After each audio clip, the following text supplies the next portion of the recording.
You saw those terrible scenes in central London and elsewhere yesterday. Do you support fast-track prosecutions for people in those circumstances? Well, the scenes were ugly and very, very threatening. And the scene involving urinating at PC Palmer's memorial was utterly, utterly despicable and must have hurt his family greatly.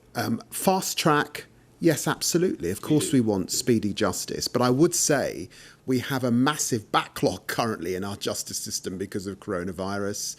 And of course, the virus is in prison. So how the government is going to do that, we'll certainly scrutinise. There's a separate proposal for prison sentences for people who desecrate war memorials. Do you support that as well? Well, it's already the case that you can get up to 10 years for criminal damage under the existing legislation. Whether we need a specific piece of legislation for memorials, of course we'll look at, but you can already get 10 years in prison for criminal damage. All week we've been talking about statues being pulled down. Now, an awful lot of people would say, you know, if it's somebody who is basically known as a slave trader, fine, let them go down. But when it comes to someone like Winston Churchill, a much more heroic figure and very much beloved by people in this country, do you understand why so many people are angry when his statue is attacked? Well, his statue should never have been attacked, and the idiots that did it deflect from the central message of Black Lives Matter. But is anyone seriously calling for Winston Churchill's statue to come down? I mean, I hope not.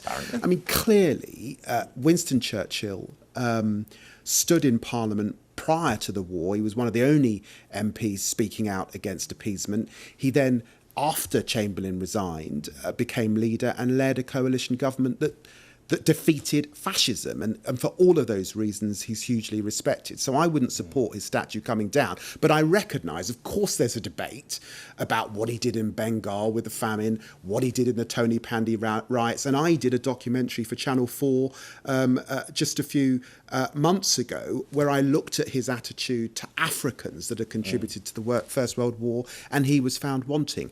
Many great figures in history are also flawed, and we ought to be able to have that debate as well. But as I was saying earlier on, a statue can't have nuance and subtlety about it. It is just what it is. Do you think overall the debate about statues has been central to the debate about race in this country, or a distraction? Look, Boris Johnson sent out 8 tweets, I think it was, on Friday on Winston Churchill and statues. He's never tweeted 8 times in a day on coronavirus.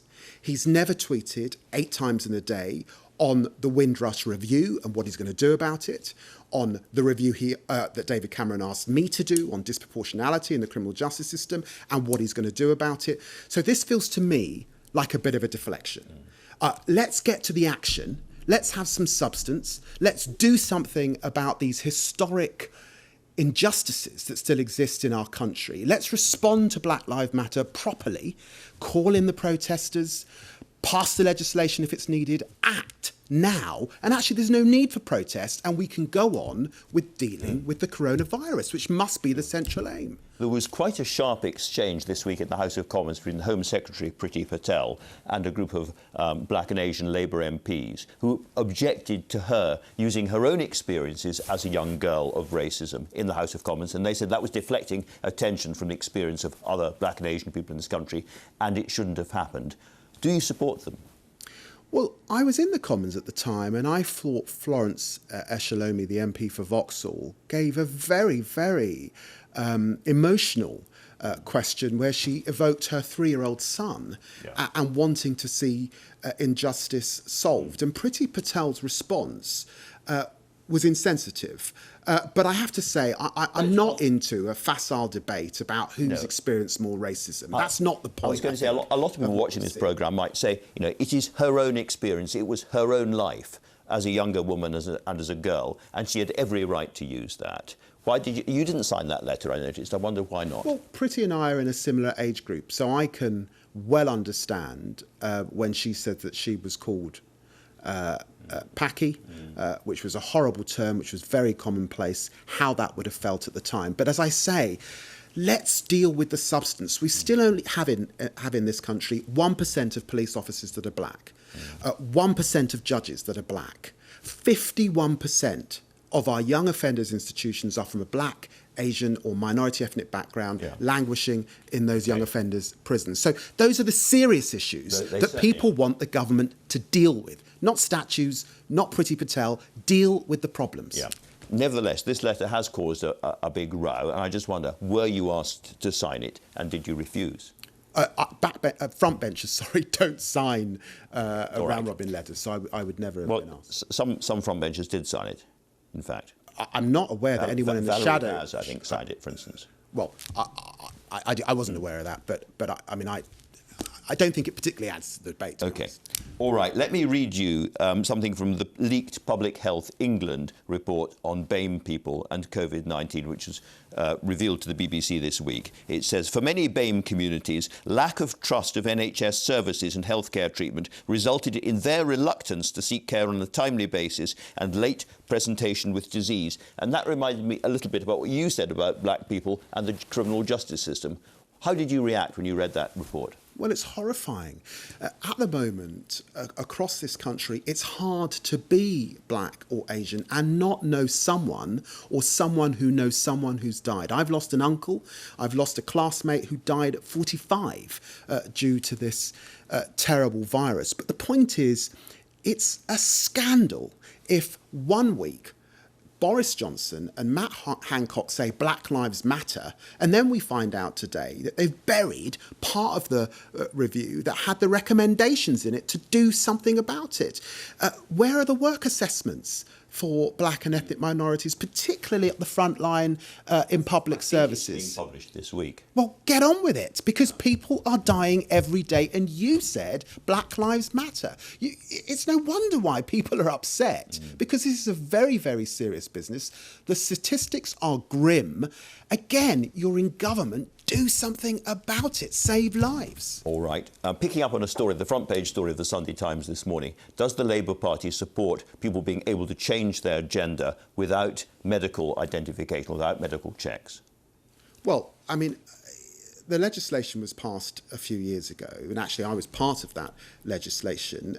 There's now, I think, a change of view that people ought to be able to self-identify and not over-medicalised. We would have to look at the legislation when it comes forward in detail, obviously. I mean, it looks like we're some way off that. Here is a really big issue the government has to decide quite soon. Do they change the 2-metre rule and come back to 1 metre in order to save possibly tens of thousands of jobs, maybe hundreds of thousands of jobs, while adding some extra risk on COVID-19 or not? Which side are you on? Well, I don't think it's binary. I think the first thing is, Andrew, science. What does the science say? Follow the science. The second thing is, be frank and honest with the public of balancing risk as you make that determination. And I think the government's been slow on testing, slow on lockdown, slow on PPE, and I suspect they'll be slow again on this. But nonetheless, this is in the end a political call, because on the one hand, the science says, yes, there is an extra risk from going from 2 metres to 1 metre, though many other countries are doing the same thing.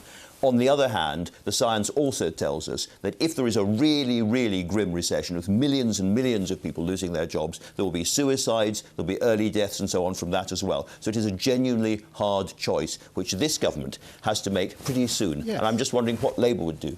Well, Andrew, they've said they're having a review. I don't know the science. I think we will want to see the science. We would support the government on relaxing the rules, of course, as long as it's the right time to do it. None of us want to be in this state of lockdown and paralysis forever. And indeed, our economy at some point has to open up again. All of us recognise that. It's a slightly easy thing to say, we'll wait for the review, we'll see what happens. Labour seems to be doing this more and more at the moment, waiting to see, acting like commentators, if I may say so. It's not commentators. We're saying risk assessments at work. We're saying give local authorities the power to do something. We're saying, where's the tracing app? We're saying 50,000 people tracing we need. Those are tangible things that we could be getting on with. That's not speculation. That's actually doing. And again, the government's dithering. They're delaying. We've got inaction. election. We've got reviews, and yet again today we're hearing that Boris Johnson's going to take charge. We've been hearing that for weeks. David Lammy, as ever, a really good conversation. Thanks very much for coming in.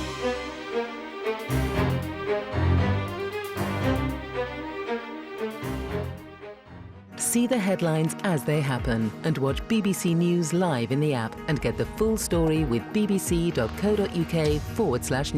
Follow the story for all the latest with BBC News.